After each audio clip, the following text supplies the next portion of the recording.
Hello and welcome to the Sexient Being Sessions.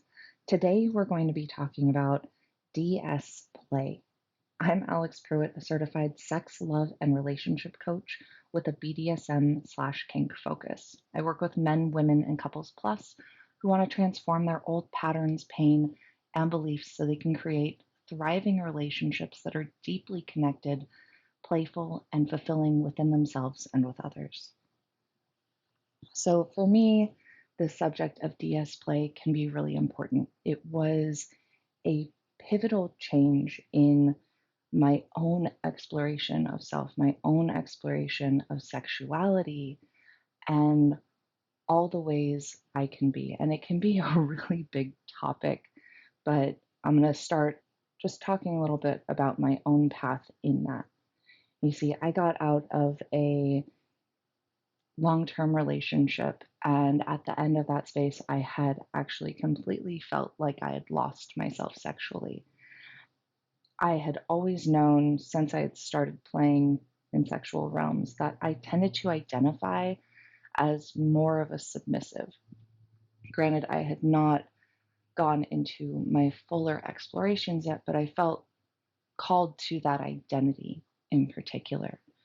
So I started out just trying to explore that, researching what that meant to other people and for myself, and trying to understand more about what those dynamics looked like in a conscious and healthy way because I played in those spaces on a very unconscious level in the past. And in the relationship where I really felt like I lost myself sexually, I actually found myself taking on more of the dominant identity while also not wanting to take on that identity and role on a regular basis. And so for me, that space of the submissive identity, the definition has sort of shifted and altered as I've grown and expanded within this realm myself. But it was always the space of being able to surrender, to let go of control to somebody else. I think when I was younger, I probably described this as I liked being tossed around like a rag doll. Like I did not want to have control. I wanted to be told what to do, when to do it.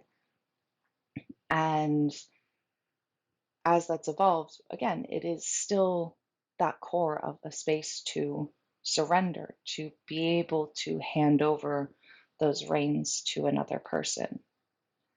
As I've started to explore more in the realm of what it means to be a Dom, especially since I have specific courses aimed at leading Doms and guiding them, I've actually found it's less about control over another person and more about creating this container of safety and trust for another person to be able to let go, where they can be in those spaces of surrender. So I actually compare this for myself and my own understanding a lot to spaces of body work or being a coach. So I worked in massage for a very long time.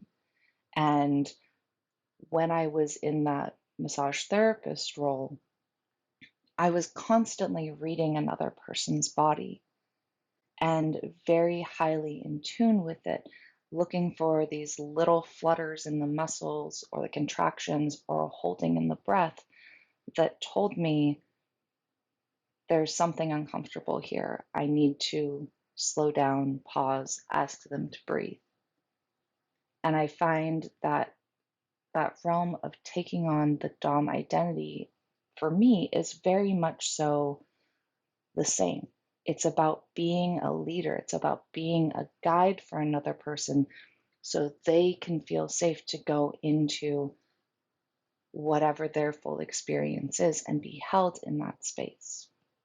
Now, this may be a little bit too deep if you're just starting to explore the realms of DS play, right? A lot of people, when you start getting into that, it's like, well, I want to like spank my partner and I want to be the spanky as far as the person who's in the state of like surrender or submission. And that's perfectly fine too. These are just, there's different levels and depths that you can start exploring the world of BDSM, kink, and DS relationships. And this is kind of a bigger overview of what that space can start to be and how to start exploring that.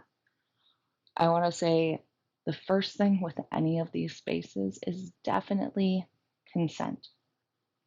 You want to make sure that your partner or whoever you're going into these spaces with is 100% on board for what you're wanting to explore. There may be an edge in that 100% for them, but overall, it's a yes. And hopefully, they can communicate with you that there is a little bit of fear or resistance coming up. Because when you can start having those conversations about what that fear and resistance is, then it makes it easier to create spaces of understanding. It's actually where I really highly advocate going online, and they have not BDSM tests, but they're actually like a BDSM list. And in this list, it's all sorts of different types of play that fall into the spectrum of BDSM and kink. And there's going to be things on there that you're like, oh, I've done that, no big deal. There's going to be other things where you may feel disgusted or repulsed about the idea of that. I want you to listen to those signals in your body. You don't have to shove yourself into the things that feel like a complete no or uncomfortable. Recognize those are your hard limits. And hard limits are those things that are just a no, and you don't ever have to explore. And that is perfectly okay. There is no draw to that experience for you. You do not have to follow it. The spaces I personally like to play with are the ones that are a soft limit. I love playing with my own edges though, and moving into the things that have a little bit of that like fear or resistance to them, because when I have played in those spaces, whether it's through sexual play or whether it is through my own self work and growth path, those usually have something that's a very high value for me, where I had a story or narrative wrapped up around it. And when I can do that in a safe way, in a safe container, whether again through self work with a coach in creating my own safety, or with a partner sexually, or through other non sexual BDSM and kink play, then it creates these really expansive areas of growth and connection, not only within my own body, but with a partner. So, consent, figuring out what your limits are and how you want to play with those limits. I do want to clarify that one of the reasons I like that space of playing with my soft limits is because the same set of sensations in the body that equal that like fear, the little bits of anxiety are also very much so the same sensations you feel in your body when you feel excited. One of the reasons we can feel so drawn to the world of kink and BDSM just in general is because it is very taboo. It's this very unknown, shadowy space that can feel intimidating on its own, but also that's where the peaks of excitement come from, because it has been something that's been so repressed for so long in our society.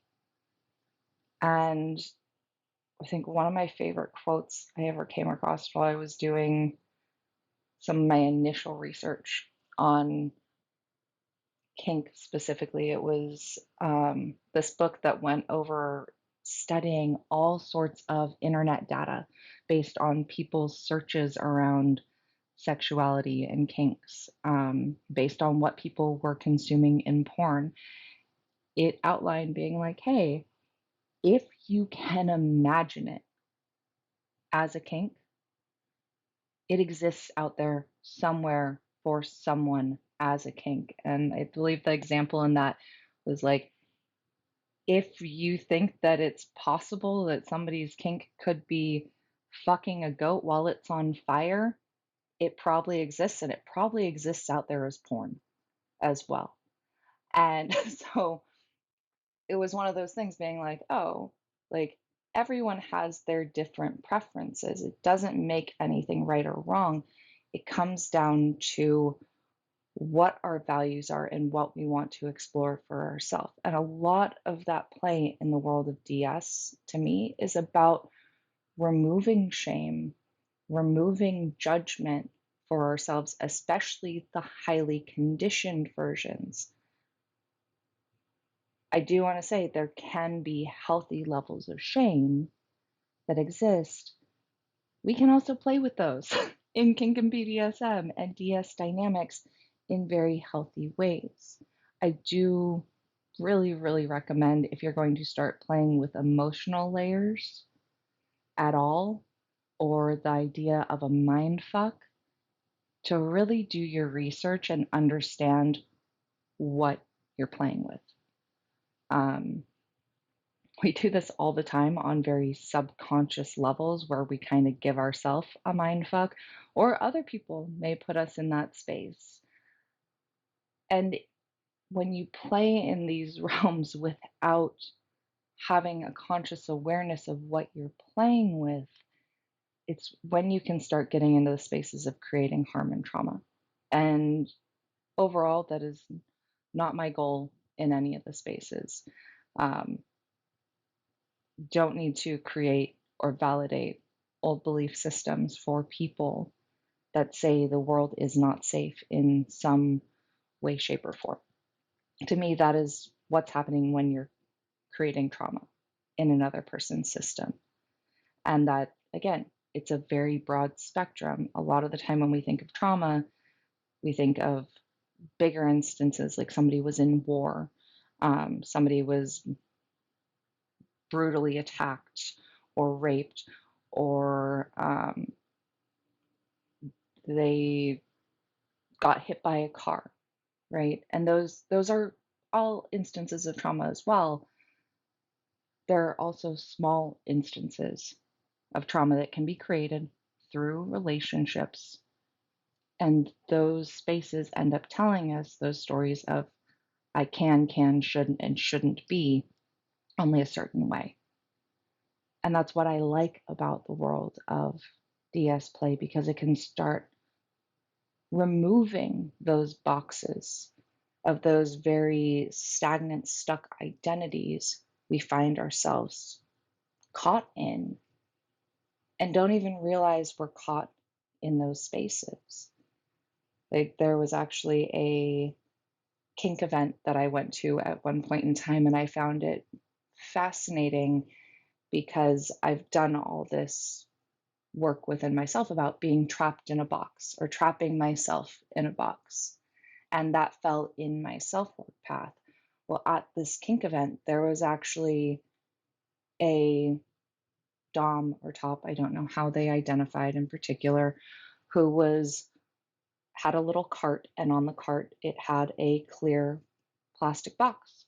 And inside was the submissive, and she had all sorts of different medical monitors to make sure that she was going to be as safe as possible in this experience. But it was that very uh, tangible representation of being trapped in the box, which I love the symbology that can pop up in these spaces. I think when we play in the realm of BDSM, kink, and DS relationships, a lot of the time, very subconscious layers come forward for what we're actually drawn to play with. Through my own healing path, I've ended up finding that the things I end up being attracted to and drawn to a lot of the time, whether that's people, situations, places, or even a book I'm reading, tend to be have some focus on something I'm needing to heal or bring wholeness to within my own system. And even when we're putting ourselves into toxic relationships, we can end up doing the same thing. So that's where I like the idea of bringing consciousness to our DS play. because then at least you know some of the realms of what you're playing with and can hopefully hold that space for your partner with grace and love and understanding that during this time they were taking on a purposeful identity. And I think that's what I want to get into next here is talking about the identities we're taking on. Because while some people may identify as a dominant, as a dom, and they're never a submissive, somewhere in their life, they are probably more submissive. I can almost guarantee it. It is really, really rare to come across somebody who is 100% dominant all the time. The same goes on the opposite end of the spectrum. You have somebody who's submissive. It is also probably very, very rare that you find somebody who is 100% submissive all the time. They probably have some area of their life where they show up as a leader. And that may not be in the bedroom. They may have that dom or sub identity primarily in that space, but they probably have somewhere in their life where they show up as either one of the roles. And that goes for any sort of identity. As I was talking about before, you can start playing with different identities. You can get into the realm of using kink in a conscious way to say, well, I want to play with my little girl. That's where you get into the daddy and littles or mommy and littles dynamics, right? Even the idea of being a pet and a pet owner. There are some people who want to be able to tap into their primal, but in a very contained way as a pet. And that's what I see that as anymore. It's a way of tapping into just being your animal. But in this instance of being a pet, you are domesticated on some level. There's also spaces called primal play, which is kind of just letting that animalistic side out for both of you. But when we bring more consciousness to the way we're playing in those spaces, playing with those identities don't just pop out all of a sudden because they're what's wanting to be played with. We can make a conscious choice to play with them. I have been in DS relationships before, and it was actually at the front end of me doing a lot of this identity work within myself. So I didn't quite understand how to consciously evoke something, or how, when my partner at that time, when his certain DOMs would show up, my submissive would show up in a similar way. So if he showed up as a daddy dom, my submissive would automatically show up as a little.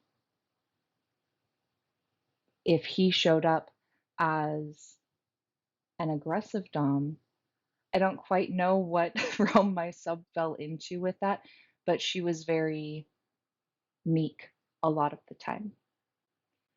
It was very interesting because as we progressed, and specifically as I progressed in my own self work at that point in time, when like I was stepping into realms of empowerment, realms of owning my no, realms of owning my yes.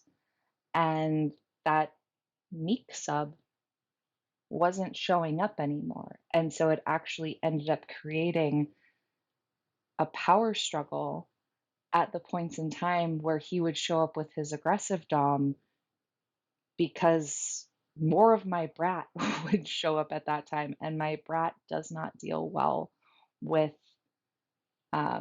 doms who are acting in disingenuous ways where it's just about their pleasure, or acting in ways that come across as being entitled. And I found it fascinating to watch how these different interplays would show up in that space. And I think that happens on a really regular basis for a lot of people. It's just not recognizing that these different identities, different archetypes, you can call them as well, were showing up in their daily lives. There's a lot of research that goes in around different identities. Some of my favorite stuff actually relates back to um, a type of therapy called internal family systems, so IFS therapy. And there's books out there on the subject where it actually helps you work through those spaces on your own.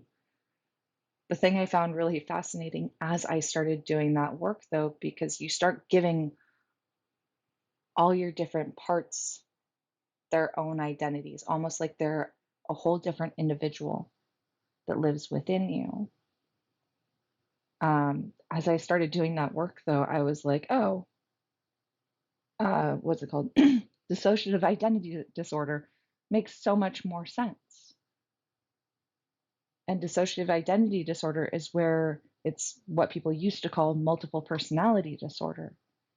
And it's where people will have these distinct, different identities that pop out, but usually the identities aren't actually aware of one another, or the identities don't have recall of what happened within the spaces where another identity was stepping forward and in control.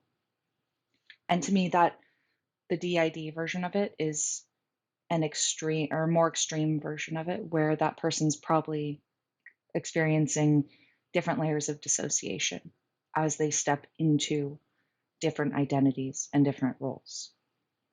The thing I found fascinating about this, especially in certain play with partners, was they would have instances where I would try to talk to them about what happened in a play scene. And let's say that one partner, specifically the aggressive Dom, he didn't have as much memory recall of what had actually happened within a scene when that identity would come forward. And so it got me more curious about, okay, how do we bring about consciousness to these pieces? How do we bring an awareness so that there can be healthy layers of DS play happening, because we like to explore these identities. It's really normal for us to want to explore and play in those spaces with one another, because it's a duality that shows up within our nature, within the nature of the worlds, that we find fascinating and drawn to. It's been talked about for a long time in um, many religions. You see it in the yin and the yang symbol, right? It's the whole picture is that black and white symbol with a little dot of white within the black and a little dot of black within the white, and you can't have one without the other. The same thing goes for a dom and a sub. You cannot have a dom without a sub, and you cannot actually have a submissive without a dominant. And that's, I love the balance that happens there. It's when those things are out of balance and out of conscious awareness where it can get more precarious to play within those spaces. And I hope all of this is making sense, because I am literally just talking and going with the flow at this time, but we'll see how it turns out. It's always an interesting ride as we get there. So how do you start bringing awareness to your different identities, and especially when it comes to your dom and sub? So first off, consent for the way you want to play and for your partner being willing to join you in that space. Second off, and a great way to start exploring what identities you want to take on, is go through and look through one of those checklists and see, okay, what is my comfort edge? What feels really comfortable and like I can definitely do that. What has that like peak of interest, even though there might be a little bit of a hesitation? What's the soft limit? And what's the hard limit? That's a hell no, I'm never going there. Right. And again, there's no judgment, there's no shame for whatever those are. If you notice that you're having thoughts of like, oh, I can't do that, I shouldn't do that, those things coming up, write yourself a little note next to those things and just notice where there was shame or potentially judgment coming up that you could want to explore that thing. And that could be a really valuable piece for you down the line to work with. It doesn't mean you have to work with it now.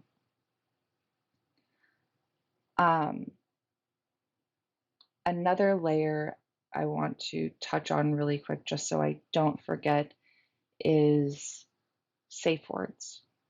Safe words can be really important if you're going to play in a realm where the words no, stop, ow are not applicable, right? Um, those three words to me in almost any instance are going to be a slow down or a hard stop. And my system will just automatically say that.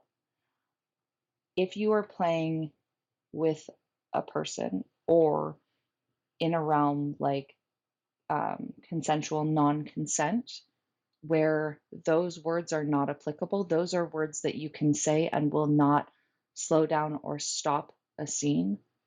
Please be conscious that this needs to be an agreement. It cannot just be one person making that choice. If it is one person making that choice and the other person has not agreed, that is rape. I want to make that real clear. That may seem really abrupt and really cross, but when you are taking away another person's consent, that is what it is on so many different levels. And I would rather scare you with that word and have you be aware than have you go do that thing and now you have now taken away somebody's consent. And you're dealing with all sorts of other legal ramifications that you weren't necessarily expecting because you thought that was okay for some reason. Sorry, that has been a big trigger point for me lately, is the consent topic. In that though, like if you're going to play with consensual non-consent or where the words ow, no, stop, very standard words that would say what's going on here is not okay, right? If those are not going to apply, make sure you have safe words.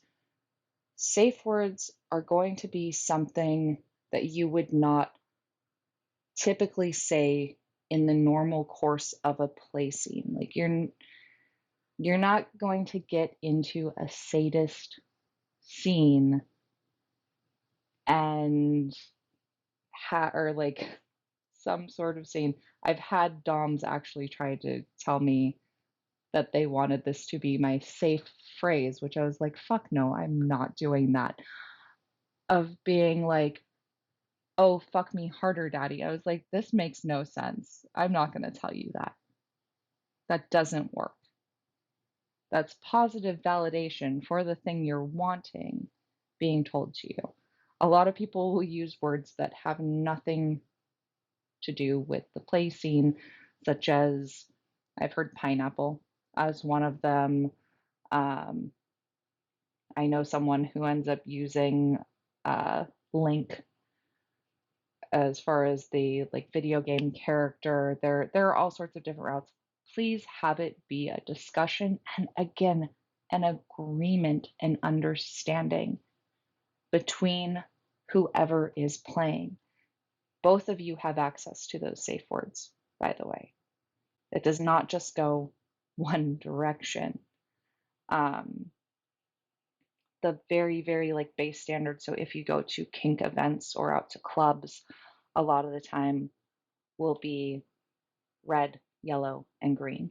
Green meaning that you're doing great, can keep going. Yellow being that there needs to be more of a slowdown or a holding at that level, again, please discuss with the top what yellow means. Or top, please discuss with the bottom what yellow means for you. Make sure that is an agreement in the understanding, because that's not the go ahead and it's not a stop. So there's some medium in between. Make sure your guys' medium definition is lining up.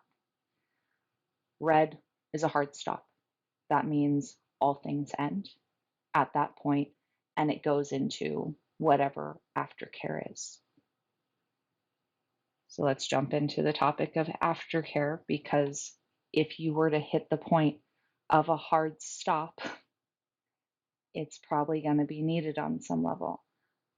Aftercare is also another discussion that can be so valuable to have ahead of time, to figure out for yourself ahead of time and have some clue, some understanding what that is.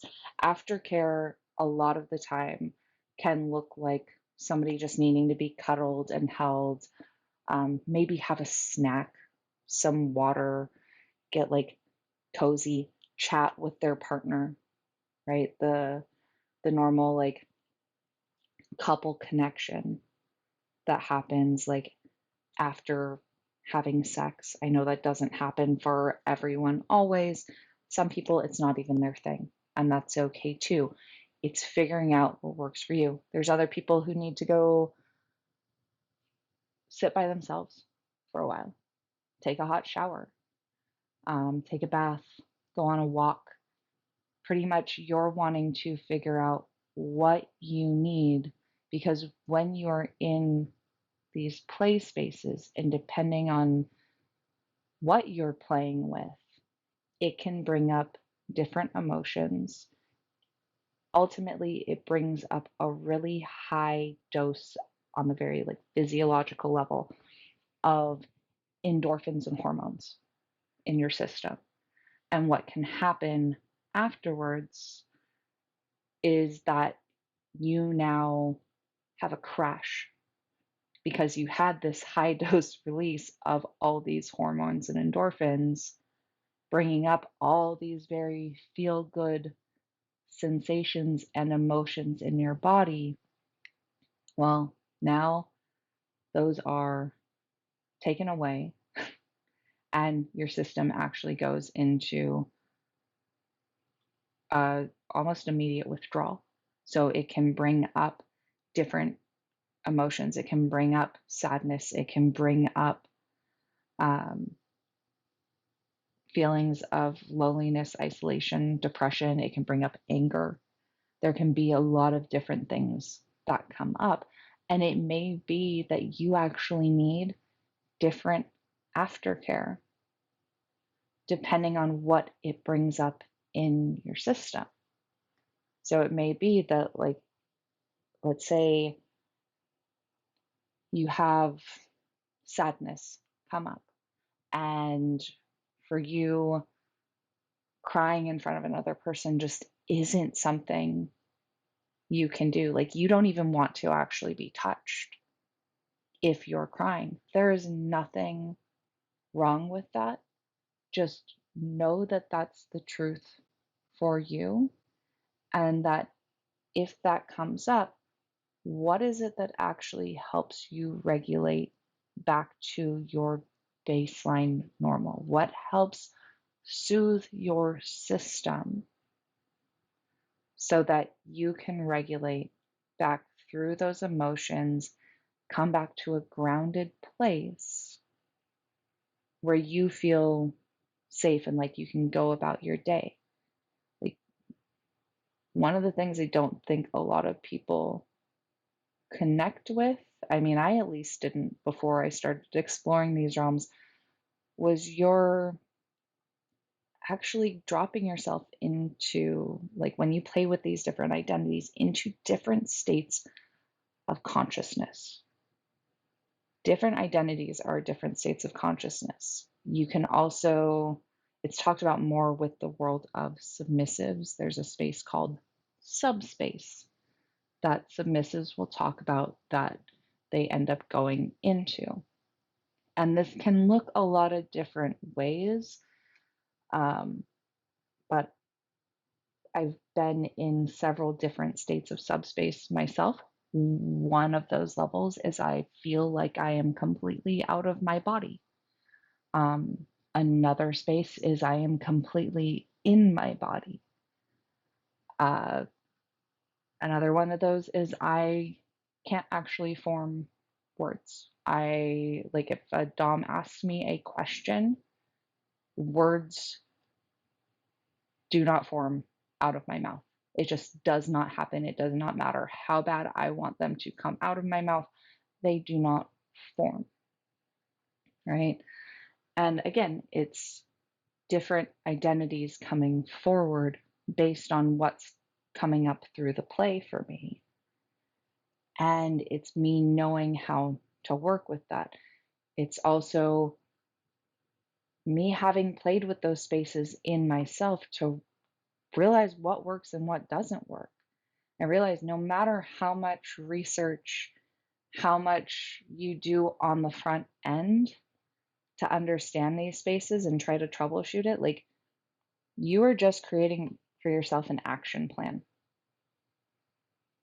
It is likely to look different when it actually comes up, and that's okay. Again, there's no shame, there's no judgment, but it's that idea of like, I don't know. I grew up in Southern California. We had lots of earthquakes in that space. We had lots of earthquakes in that space. And we would go through earthquake drills all the time. Like when we were at school, it was earthquake drills to say you need to get under your desk or in a doorway, how to be safe within that experience. At home, we would do earthquake drills as far as creating what our safe point was in the house, where our emergency boxes were, what our escape route was if we needed to leave the building. You're doing the same thing. You're creating an action plan ahead of time so you know how to best take care of yourself when different situations arise. And that can be imperative. And a lot of the time, this really only gets thought of for the submissives. Doms and tops, there is also top drop. You also get in these states of the high hormone, high endorphin release, and your system can crash too. And especially if you're playing with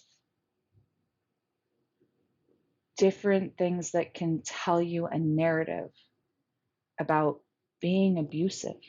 Like, let's say you're in an impact scene, right? And you have been raised under this very strong model that hitting another person, hitting a woman specifically, is wrong, it's bad, it's evil, whatever that is. Again, this is an agreed upon space. It can still bring up shame, it can still bring up these self judgments, and it's finding how to best hold yourself, what self care you can give you, and if you need support from another person, what does that look like for you? Because again, it is different for everyone. Um, I do recommend trying to make sure that, especially with a play partner, you are finding some form of aftercare that works well for the both of you. If one of you needs alone space and the other one needs another person there, it can also be a good idea to have an outside support system set up. So whether that person is there in the space with you, like let's say it is your partner's best friend or their other partner, if you're in a poly relationship, that they can come in and help provide that support, because you don't now need to go into kind of a aftercare power struggle where one person feels neglected and the other person feels like they're being asked to take on too much, which that can happen if a person's needing that alone space. They feel like they're being asked to take on responsibility, this level of care for another person that they don't have the capacity for. And so finding there's ways to mitigate it, right? There's ways to work with those spaces if this is really the person you're feeling drawn to working with. Um, One of the last things is, and it's something that gets passed up so much, not only in DS relationships or DS play in particular, but vanilla relationships across the board. When it comes to sexual play, we are terrible at doing check ins with one another. So, check ins, like even shortly after the play space, but even up to a couple days after. And we can also get embarrassed with doing check ins or giving feedback about our experience. I really want to offer a different perspective on what that looks like. So, the first one is like the kind most people enjoy receiving, which I call celebratory feedback. That's the feedback where people like feel lifted up, that they feel like they did a good job, and puts them pretty much to feeling on top of the world. Like that can definitely be an edge for some people in receiving praise for what their actions were, but it's generally the kind people like to receive.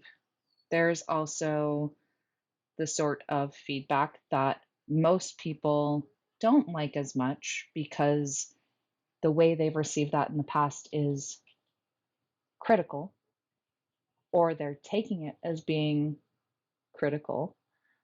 It can go both ways, but it's what I call opportunity feedback. And the important reframe here is that it's an opportunity for you to learn, to grow, and expand. None of us is perfect, and every single person is different. We all have our different preferences. So, the key with opportunity feedback is you're taking, you're listening to this feedback of how, if this little shift could have happened, your partner's experience could have been just a little bit better, right? It doesn't mean that you had to know better, that you had to be better in the past situation. It means that moving forward, you can make a conscious choice to take this action instead because you know it's going to bring your partner that little bit more pleasure, right? Or you don't have to. And that's all right too. But I will recommend that if you want the things you want reciprocated, it's generally a good idea to at least give what they're offering as feedback a try, right? Because maybe there's a growth edge in it for you, right? Maybe it's your partner. Let's say you were pulling their hair, right? And you grabbed a chunk of hair at the side of their head. And for them, it put too much like pressure and strain on their neck. And actually, like their neck now feels sore and a little bit out of place. Like, but they like having their hair pulled. So they give you the feedback of like, hey, when you grabbed my hair at the side of my head, like it actually hurt. If we could try putting your hand at the back of my head instead, right? And grabbing a full hand of hair, right? And you can, again, this is another great space to explore and to get to learn together. Is let's say you're still unsure of what they mean, practice. Have them guide your hand into their hair and move your hand the way they would like to feel it move, right? They are the master of their own pleasure body, their entire physical body. being their pleasure body. Whether they have confidence in that or not, they're going to be the best person to guide you in how to bring their body pleasure. And the same goes in the opposite direction. You are the master of your own pleasure body. You are the only one who can say, this thing feels fucking good, or I don't like that. And being aware of those things is incredibly valuable. Being able to communicate those things to another person is highly valuable. It doesn't mean it had to feel great in the moment it happened. The beautiful opportunity in those moments that didn't feel great is now you can figure out how to do it a little bit different in the future so it does. And that's part of my whole mission, my whole purpose. I don't know what I want to call it. Is to help people step into being able to be deeply with their pleasure, no matter what's coming up, to be in orgasmic states with their experience all through life, in this high place of pleasure with themselves and with their partners. And sometimes that isn't going to feel great. If anyone is interested in really learning how to start finessing the fuck out of their own like shadows and identities that they don't like embodying, that they don't like being, please go check out the book Existential Kink. I'm going to look up the author right now because I always forget her name. But she is absolutely amazing. Carolyn Elliott, PhD. She has an audiobook version as well as a written version. And it actually brings it back to the ideas of BDSM and kink dynamics, kind of the space of we're both our own best sadist and masochist. That if there's something in our system that we are feeling, even if the conscious part of us or some part of us says, I don't like feeling that thing, we're feeling it because there's a part of us that really fucking enjoys feeling it and really enjoys being it. And so the idea of it is bringing it back to what part of it, what part of what you're feeling that does not feel good, like what part of you really wants to feel that thing? What part of you really wants to be that thing, to express that, to have that happening to you? And it's a fascinating rabbit hole and a very fun rabbit hole in my experience to start exploring and deep diving down. Um, Again, like I said, though, I like playing with my edge. And I think there is a lot that can come of our own growth and connection with ourselves, let alone in connection and actually creating trust and safety with other people as well when we do play with our edge. Again, you're playing with the edge. If you shove yourself off too fast, too hard, then you're likely to create other places of trauma, and especially when that's done on unconscious levels. So I think I want to wrap it up there for today. I want to invite anyone who's listening to join in on an amazing experience. It actually starts tomorrow at 4:30 p.m. Pacific Standard Time. You can find the sign up link under my link tree. It's for the Sovereign Dom 3-day workshop. And this is a completely free experience that will be happening July 21st at 4:30 p.m. Pacific Standard Time, July 22nd, so Saturday at 12:30 p.m. Pacific Standard Time, and again 12:30 on Sunday. And it is a workshop all about how to embrace your Dom, also just being a leader in your relationships, being able to start stepping into mastery of being a leader and a great leader in your relationships. In that, we will identify who your sovereign Dom is because it looks a little bit different for everyone. There's some like core values that fall into being that great Dom, right? That great leader in a relationship. But other than that, like he is yours to create and play with, or she, if you're a Dom, right? Or they, if you're non binary. um, but then after that, it's going into the second day. The second day, we are taking a look at your true power and where that stems from, how you connect with it, and how to start embodying that on a daily basis. The next piece of that is playing with the edge, because as I said before, I love playing with the edge, and I believe there's high value in teaching other people how to be with and play with their edge as well. The last bit for that day is redefining masculinity. Whether we like it or not, we were raised in a patriarchy.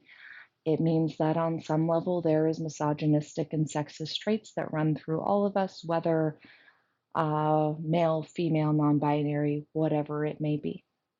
They're very unconscious patterns and conditions that have been passed down over time.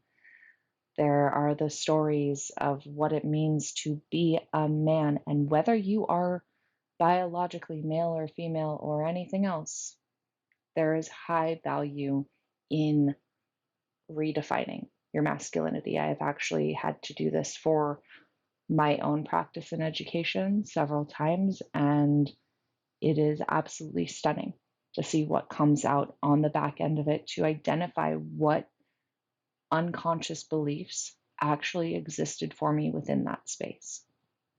And that's why I really want to share that in this upcoming space of the Sovereign Dom, because I think it is a really powerful tool where most of us have never gone into that inquiry for ourselves, and many people never will. And the last day is all about top drop. Also, again, if you are not a top, right? Let's say you identify as a sub, but you want to understand more about how this shows up for you. You're wanting to be more of a leader in your relationship. Maybe that doesn't mean the bedroom. Maybe that doesn't mean your exact DS play, but you want to be able to show up as a leader in your relationships on some level, then join along. All of this stuff does apply across the board. It's just who the words are aimed at, right? Top drop, it's sub drop as well. It's a very similar experience. There's different nuances that pop out depending on that identity you were taking on. Ultimately, at the core of it, it's the same sort of altered states of consciousness that you are playing with and are now having to move back out of. The next one is you're going to get fucking clear as shit on what it is that you need for aftercare. And then the last piece is learning how to evoke your sovereign Dom. So your great leader in your relationships and your life, ultimately. How to tap into him so that he's not just there at a whim when all the circumstances are right. The more you connect with him, the more you create those spaces of connection with him, the easier it will be for you to call on and evoke that identity when you desire. So we're going to go into that and how you can start creating those spaces with him. And then after that, we're going to talk about where we go from there. Maybe that's the end of your journey. Maybe you go on a different path, or maybe you join me for a further journey, but we'll see. But again, workshop completely free. You're going to get some massively life transforming tools just in that 3 days. And if you're not able to join for the lives, please go ahead and sign up anyhow, because there is a Facebook group. And as long as you go sign up for the Facebook group through the email string that you will get, you will have access to the recordings. So let's say you don't have time tomorrow evening, but you have time Saturday morning. Watch or listen to the video, go through that exploration. This is really high value content. It probably won't be free on this level in the future. I've actually kind of surprised myself with what I did put together. And like, I've even had a couple people approach me and be like, well, can you just monetize this so you're not giving away all this information for free? And I'm like, but no, this is what I feel called to. So it probably will not be on this level. You might get a snippet of it in the future, but not to this extent. So, anyhow, I will be back next Thursday. I'm on a little bit of a figuring out what the topic's going to be. So, wherever you're following content, whether that be on Facebook through the Sexient Beings group on Clubhouse, keep an eye out for the notifications for the upcoming week. It will still keep happening on Thursdays at 1 p.m. I'm just kind of going with the flow for what the weekly topic is right now, so I can't announce it ahead of time. All right, until next time, I hope you all have a fantastic day, and I really hope to see you in the Sovereign Dom workshop.